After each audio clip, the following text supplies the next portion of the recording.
நம்ம குழந்தைங்களோட மைண்டை எப்படி டிசைன் பண்ணுறோமோ அதை பொறுத்து தான் அவங்களோட ஃப்யூச்சர் கண்டிப்பாக ப்ரோக்ராம் ஆகுது. இது என்னோடய பாப்பா அஷ்விகா. அவள் வந்து லாஸ்ட்டு ஸ்போர்ட்ஸ் டே அப்போ அவனால் ஒழுங்காக பெர்ஃபார்ம் பண்ண முடியலன்னு ரொம்ப ஃபீல் பண்ணி ரொம்ப கவலைப்பட்டுட்டு இருந்தா.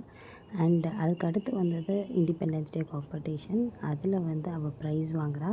ஸோ அதுக்காக நாங்கள் ஸ்கூலுக்கு போயிட்டுருக்கோம் இப்போது. ஸோ அவள் ரொம்பவே ஹாப்பி. குழந்தைங்க வந்து இவ்வளோ ஃபாஸ்ட்டாக வளர்கிறாங்க அப்படிங்கிறது நமக்கு தெரியுது. அண்டு நிறைய விஷயம் கற்றுக்கணும்னு நினைக்கிறாங்க. ஸோ அவள் என்னை விட்டு தள்ளி போன ஒவ்வொரு நிமிஷமும் எனக்கு ரொம்ப கவலையாக இருந்துச்சு. அவள் ரொம்ப வளர்ந்துட்டுருக்கா. அவனால் எப்படி மேனேஜ் பண்ண முடியும், ஃப்ரெண்ட்ஸு, டீச்சர்ஸு எல்லாத்தையும் எப்படி டேக்கிள் பண்ணுவான்னு நினச்சேன். பட் அவள் ரொம்ப கூலாக, காமாக, சட்டிலாக ரொம்பவே அழகாகவே அவள் அதை எடுத்துகிட்டு கொண்டு போனாள். ஸோ அவள் தள்ளி இருந்த ஒவ்வொரு நிமிஷமும் நான் அவளை பார்த்துட்டே இருந்தேன்.